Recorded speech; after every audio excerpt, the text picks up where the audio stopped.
មានមកបងចង់ឃើញមុខម៉ែខ្ញុំច្រើននេះមកបងម៉ែខ្ញុំមកបងថាម៉ាក់ខ្ញុំក្មេងមកបងមើលម៉ែខ្ញុំផងក្មេងខ្លាំងនេះម៉ាក់របស់ម៉ាក់ខ្ញុំហ្នឹងមកបងចង់ឃើញម៉ែខ្ញុំទៅម៉ែខ្ញុំមានអូតែលឈ្មោះ Golden Butterfly Villa ទេសនៈ Butterfly Villa នេះមកបងម៉ាក់ខ្ញុំក្មេងពីព្រោះម៉ែខ្ញុំក្មេងដែរ ប្រហែលថ្ងៃនេះគួយសក់ នេះមកបងមុនខ្ញុំទៅភ្នំពេញខ្ញុំមកញ៉ាំអីពេលព្រឹកចំក្រុមគ្រួសារម៉ែខ្ញុំពូម៉េង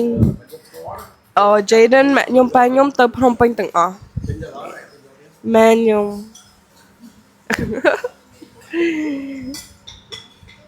ម៉ែនេះមកបងមកពីក្រោយខ្ញុំខ្ញុំចូលហាងនេះសិតតាអីគេ Wine box figurines ដែលខ្ញុំទុកនៅក្នុងបន្ទប់ខ្ញុំមក Maybe I'll get some for my new condo នេះឡើងច្រើនណាស់មកបង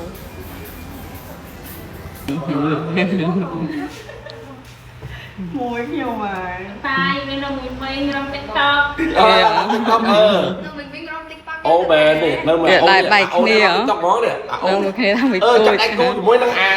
ងាអូន ពេញទឹកចោលបាត់ហើយ ចាប់ដៃគូអាងាចេះដែរលោកអាងារំ TikTok ស៊ីម៉ាគេបោះឡើងដល់ស្អត់ហើយយកបានឡើងដល់បានហើយពីអ្នកបងប្អូនអត់ដែរបែកគ្នាតាំងពីតូចមកនៅមួយគ្នារហូត មានបច្ចឹងដោអត់ មាន មក ដល់ឡើងមកទៅ បើមកមានហើយ នេះមកបង rate outfit Vorta មើលធ្លាប់តែឃើញ Vorta ពាក់អាវរឹបហើយថ្ងៃនេះចូលដូរមកពាក់អាវ swag ម្ដងបងជួយcomment មើល rate her outfit 1លើ10គេ rate ពី1ទៅ10ឲ្យមែន Vorta rate your outfit What? rate your outfit I rate it 6-7. អានេះ outfit ទី2មកបងនេះមកបងថ្ងៃនេះខ្ញុំនឹងទៅយក Vorta ចេញពីសាលាធម្មតាខ្ញុំតែងតែតលាក់គាត់នៅសាលាខ្មែរប៉ុន្តែថ្ងៃនេះខ្ញុំនឹងទៅយកគាត់ពីសាលាអង់គ្លេសខ្ញុំអត់សូវដើរយកគាត់ពីសាលាអង់គ្លេសមកបងចាំមើល reaction គាត់គាត់ទៅនឹងចូលរៀនវិញគាត់ឈប់សារៈជាងមួយអាទិត្យពីព្រោះខ្ញុំបានមកបងចាំមើល reaction គាត់ខ្ញុំនឹង post part 2បងប្អូនតិចទៀតខ្ញុំនឹងទៅជិតម៉ោង 2:1 ហើយចេញពីនោះខ្ញុំទៅទិញ school supplies like របស់ទៅរៀនមកបងពីព្រឹកថ្ងៃច័ន្ទហ្នឹងខ្ញុំចូលរៀនមហាវិទ្យាល័យហើយចាំមកបងដឹងកន្លែងលក់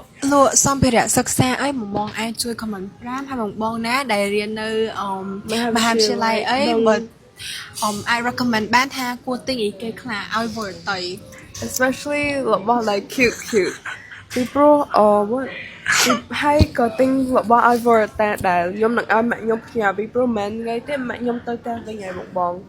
so let's see ខ្ញុំនឹងទិញឲ្យ surprise គាត់អត់ប្រាប់គាត់មុនអីចាំ pack ឲ្យមើល reaction គាត់